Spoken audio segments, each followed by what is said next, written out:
ربي عز وجل أعطاك فرصة باش انت تنحي شوية ستريس من غير ما تخسر فلوس وإلا تسافر ولا ما نعرفش شنو ولا تمشي لبلاصة ما نعرفش تتكلف لك أو تيل وإلى آخره.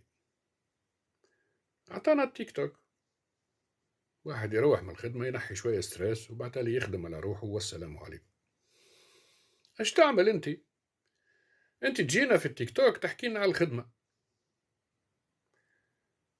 وفي الخدمة تجينا تحكينا على التيك توك. لاباس ما شبيك تخلط يا صاحبي، شبيك تخلط؟ كل حاجة في بلاصتها والقانون واضح.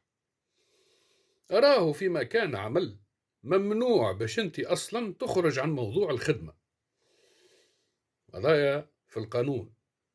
وتوا برشا ناس في بالهم